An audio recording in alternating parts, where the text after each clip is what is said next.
அதிகப்படியான உப்பு நுகர்வு இந்தியர்கள் பலருக்கு ஆயுட்கால நோய்களை அளித்து வருகிறது.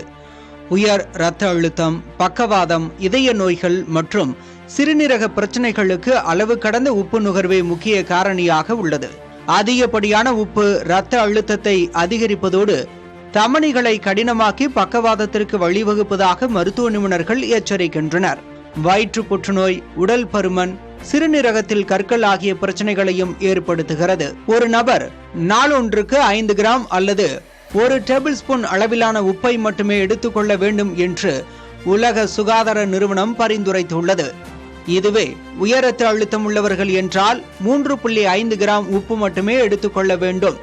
ஆனால் இந்தியர்கள் தினமும் சராசரியாக 8 முதல் 11 கிராம் வரை உப்பு எடுத்துக் கொள்கிறார்கள்.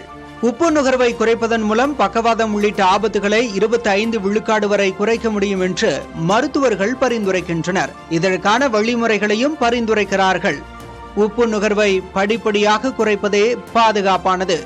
உப்பை குறைத்து கொண்டு மசாலா பொருட்கள், மூலிகைகள், இஞ்சி, பூண்டு, கறிவேப்பிலை, கொத்தமல்லி, மிளகு போன்றவற்றை அதிகரிப்பதன் மூலம் உணவின் ருசியை அதிகரிக்கலாம்.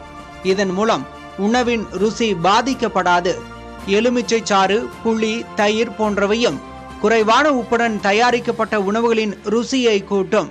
ஊறுகாய், பப்படம், சாஸ், சட்னி போன்ற உப்பு நிறைந்த துணை உணவுகளை தவிர்ப்பதும் ஒட்டுமொத்த உப்பு நுகர்வை குறைக்க உதவும்.